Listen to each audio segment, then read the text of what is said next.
अब एक बात विचार करो कि जहां पार्वती जी को मंत्र मिला, अमर मंत्र मिला, वो नाम मिला भक्ति करने का, यानी वो शिक्षा भई, तो वो स्थान पार्वती के लिए तो अमरनाथ हो सका है। ये जो वहां आजकल जावे हैं मत्था टेकन देखन दर्शन करन, उनके लिए अमरनाथ नहीं है वो। अब जैसे आपने जिस भी आश्रम नाम दान केंद्र पे या कहीं भी दास से दीक्षा ली है, आपका वो स्थान अमरनाथ है, लेकिन उस स्थान से कुछ नहीं लेना देना, मोक्ष नाम से होगा। तो बच्चों, उस स्थान से मोक्ष नहीं है। वो स्थान तो आपको जिंदगी भर याद रहेगा, मुझे वहां दीक्षा मिली थी, बस इतनी बात है, और ये अमर ज्ञान मुझे प्राप्त हुआ था। लेकिन मुक्ति नाम से होगी। और जो बोले आत्मा इतने ऊंचे पहाड़ों पर जाते हैं दर्शन करके आवांगे। अब विचार करो, जैसे दास ने बहुत बार समझाया आपको, ये तीर्थ क्या होते हैं, ये धाम क्या है। जैसे पार्वती को वहां नाम लिया, नाम लेकर अपने घर ना आएगी, अब भक्ति करिए, वहां क्या रखा है।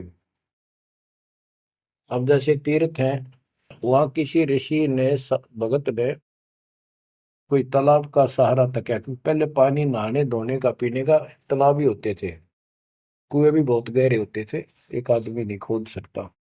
तो वहां बैठ कर अपनी भक्ति करता था, जैसे भी उसने डले डोए, क्योंकि सत साधना तो आपको ही मिली है, पूरे विश्व को चार चार युग के बाद मिलेगी।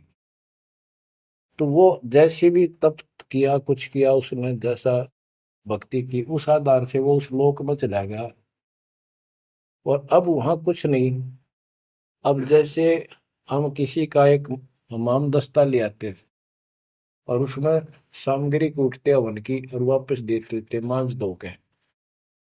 हमाम दस्ता होता है लोहे का उखड़ सा, एक डेढ़ एक फुट का उसका मुसड़ सा होता है लोहे का ही, उससे वो कूटते हैं, जैसे चटनी कूटे आ रहे कुंडी में। तो हमाम दस्ते में थोड़ी बहुत स्मेल थी, और 5-4 दिन में वह भी खत्म होगी। जिसका मांग के लाए थे उसको दे आए, तो उन घर वालों ने महसूस हुआ कि इसमें कुछ स्मेल आवा है, तो कोई सामग्री कूट रखी है। और कुछ दिन के बाद वो स्मेल भी खत्म होगी, और वो सामग्री सारी कति साफ करके अपने घर रख ली। अब उस स्मेल को सूंघ बार बार को, हो कमाल हो गया, बड़ी स्मेल आई, फिर वह खत्म होगी, चलो स्मेल लेके आते हैं। उस स्मेल से कुछ नहीं होने का, उस सामग्री से गूगल खेओ, वह बनानी पड़ेगी। इसी प्रकार मोक्ष प्राप्ति के लिए यह साधना करनी पड़ेगी। तो वहां जाने से कोई लाभ नहीं जहां पर कभी कोई ऋषि ने कोई साधना की थी, वो तीर्थ बने हुए हैं। तो काल ने परमात्मा से कहा था, जो मालिक आए थे जोगजीत रूप में, अपने बच्चे ज्ञानी के रूप में, जोगजीत रूप में, सहजदास रूप में, कई रूप में आते रहते हैं। तब काल ने सारी वचनबद्ध करा के मालिक को, और फिर अपनी वह दुष्टता दिखाई थी। यूं कहा था, जाओ ज्ञानी वैसे जाओ, जोग जीत संसारा, जीव न माने कहा तुम्हारा। जीव तुम्हारा कहा न माने, हमरी और वो बात बखाने। तीर्थ व्रत और झूठे जब तब मन लाऊं, देवी देव देवर पुजवाऊं, या वो जीव को बरमाऊं।